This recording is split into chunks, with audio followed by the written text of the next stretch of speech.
thank God for the opportunity that we have in coming into this house of worship this evening. God has been very, very gracious to each one of us.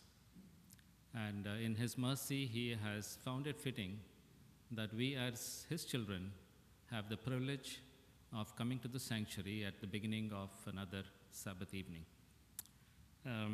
There are many of us whom we know may not have had this privilege of breathing this evening. But thank God for the breath that still keeps going in this world. The breath that was breathed into Adam's nostrils still keeps fluctuating in this world. And we are still being benefactors of that great gift that God has given to each one of us, life itself, and life abundant. The Gospel of John says, if you can please turn with me to the Gospel of John, chapter 1. It's one of my favorite verses. Gospel of John, chapter 1, verse 16. And I read from today's English version. Out of the fullness of His grace, He has blessed us all, giving us one blessing after another. Sometimes it becomes difficult to count the blessings that the Lord has bestowed upon us. We take things for granted in this life. 2 weeks ago, I was in the country of Peru. And we were up in the high altitudes, about 14,000 feet above sea level. And the facilities in that little town that we had work in was not up to my expected standards. You know, we all have been thoroughly spoiled in this wonderful country. And only when we go out and see the standards of life, we realize that we have been cheated off going into some other place. I was shivering in the cold. It is winter in the southern part of the hemisphere now. And we were in an altitude of about 14,000 feet. And the hotel room that we stayed was not adequate. That's what we all felt. It did not have a central heating system. It was cold. The streets in the morning were filled with ice. And there was absolutely nothing that the city or the country could do to keep up the comfort standards that we see in the Western world today. But the thing that struck me most was in that early morning, the children of that school, in spite of the standards that their country provided to them, were still smiling, happy, just wore something what they had to keep themselves warm, and they were waiting for us in the open school ground. We were delayed, but they were waiting. Sometimes we forget to count the blessings that we have. And God, and today the prophet John reminds us of the fullness of His grace. He has blessed us all, giving one blessing after another. I would just want to thank God for this wonderful group that we have here, the body of Christ. And as we were reminded some time ago, each one of us is that post that holds the church together. And as we hold our hands and we rejoice in what God has done for each one of us, may that bond of unity be strengthened in us, that we will be united and faithful to the call that God has given to each one of us, that we will hold our hands and prepare us for a kingdom that is to come. And it's going to come very soon. The calamities that are happening around are threatening for a soon coming. Somebody just told me yesterday or day before, I don't know if it was my son-in-law, he says, if the Lord does not come soon, He will have to apologize to Sodom and Gomorrah. Because what we are seeing today is nothing better than what Sodom and Gomorrah faced. We just had an International World Conference on Risk Management. It just concluded yesterday. And one of the sessions, one of the presenters were talking about cyber security and the problems and the liabilities that we are having in using our cell phones. And somebody said that our children know more about those cell phones and the Mac computers than the older folk know. And it was also said that if you have a problem with your Mac, don't ask your mother. She doesn't know anything. You ask your son or a daughter, and they'll teach you. And one of the problems that we are facing today is the evil that is going on through these cell phones. And the church is liable, you and I are liable, and we do not know what is going to happen in the days to come. Because Satan is in his maximum speed today to bring as much as damage to the church. And our only hold will be God's word. That we will depend upon it, we will study it, we will pray to God that He will strengthen our lives and be faithful till the time that He comes.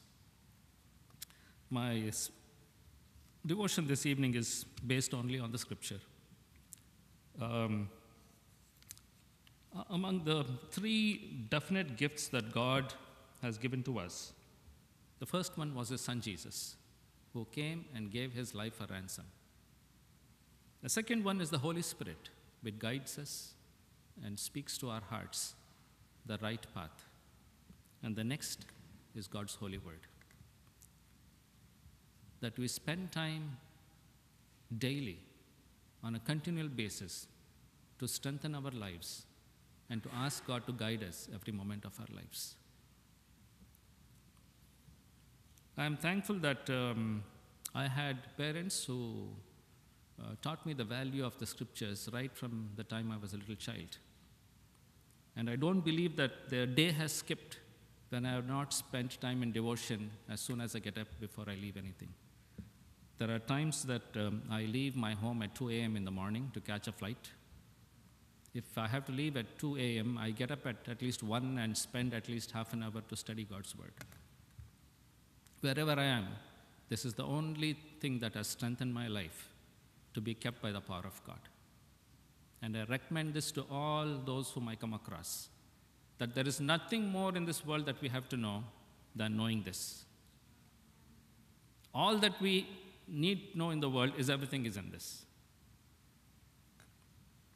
And I want to bring out 7 beautiful gems from the scripture that is going to highlight how the scripture deals with us in our life every moment, every day, until the time that we are taken to His kingdom.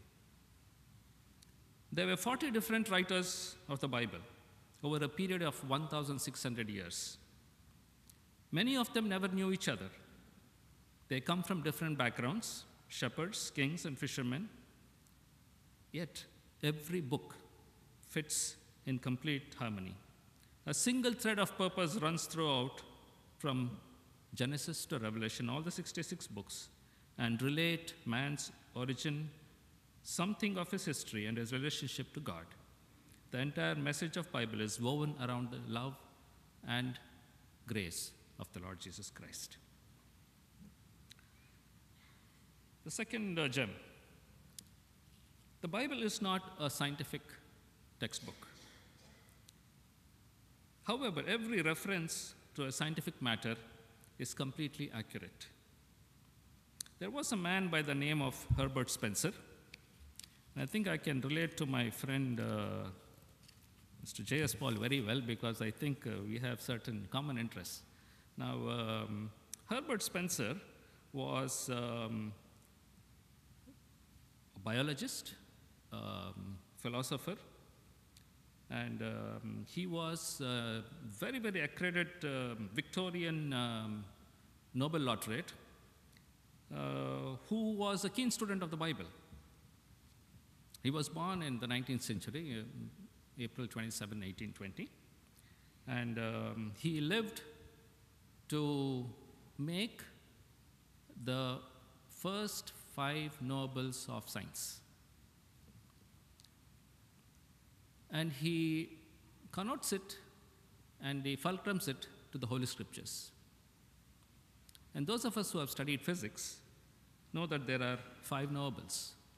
One is time, one is force, one is action, space, and matter. We all studied this as we grew up in school. Time, force, action, space, and matter. Everything in this world revolves around these 5 Nobels. Scientists discovered this maybe 200, 300 years ago. But the Bible predicted it in the first verse of Genesis. If you read the first book of Genesis, chapter 1, verse 1, it says, "In the beginning," that was time. God was the force. Action was God created. What did He create? Space, the heavens, and then the matter was earth. It was Herbert Spencer who analyzed these 5 nobles right from the first verse of the Holy Scriptures and revealed it to the scientific world today, on which we do our calculations. Moses wrote that more than 3,500 years ago.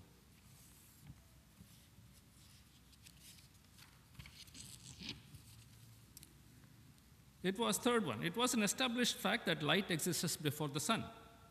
As we read Genesis account of the Bible, light was created on the first day, while sun was not created until the 4th day. Until recent generations, it was the opinion of man that sun was first. How did Moses know differently? The answer came from God.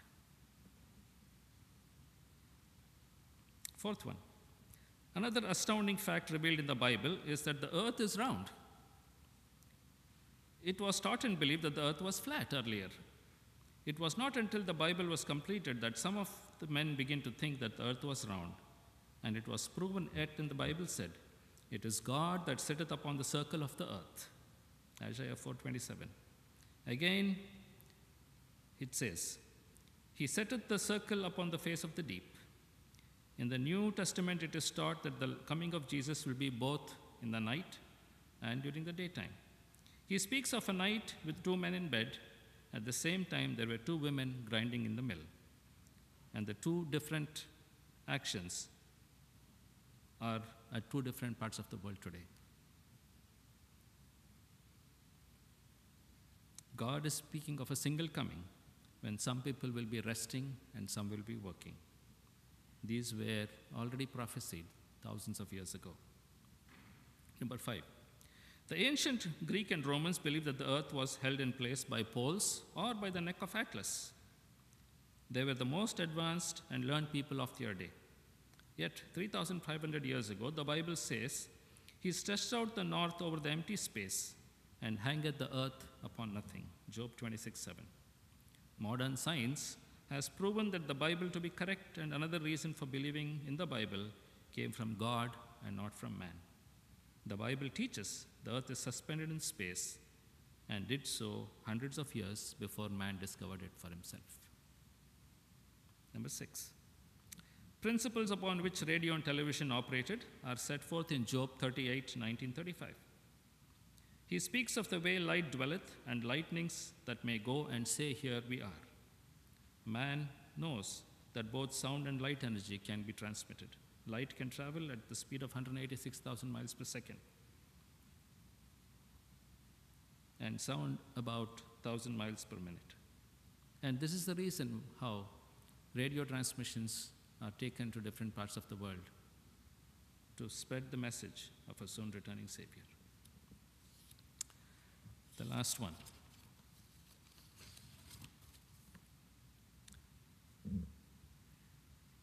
Maritime notes and queries recorded in the British Authority mentions that Noah's Ark has been cited as the highest standard of authority in ocean-going vessels. Noah was not a sailor. If we convert the cubits into feet, today we have a vessel that was 450 feet long, 75 feet wide, and 45 feet high, which had 3 floors. And this will hold a lot of animals. And an interesting thing about thing is, it is the exact same proportions that modern seagoing vessels follow. Man developed on the Noah's Ark, including the Titanic, which sank. The first concrete launch, which was done in San Francisco, was exactly in proportions to these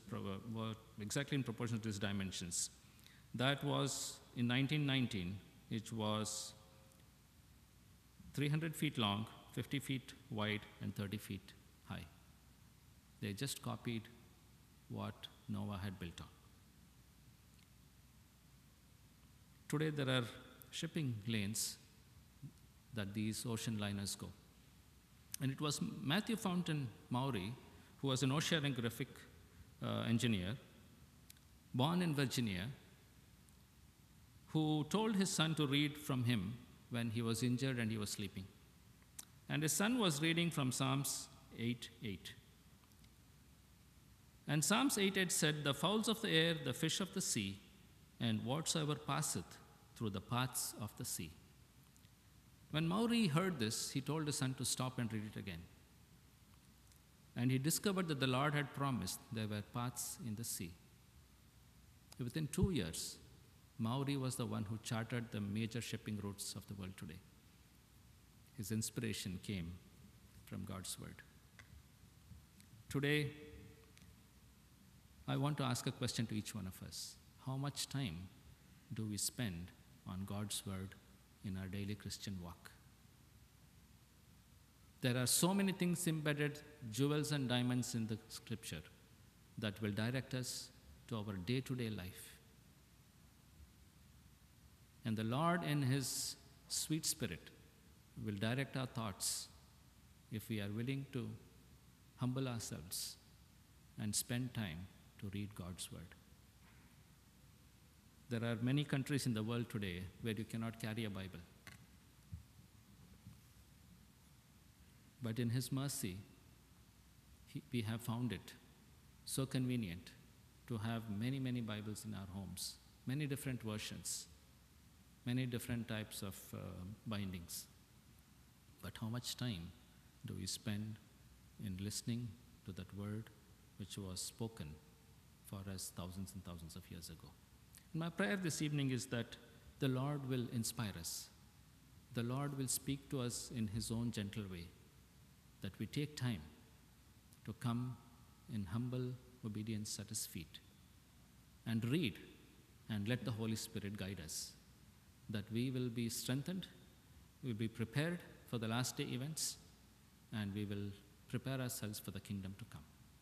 And my prayer is that each one will be found in that day to be heirs of the kingdom and to live with him till that time comes, and then on to live with him is my prayer. Have a blessed Sabbath to each one of you.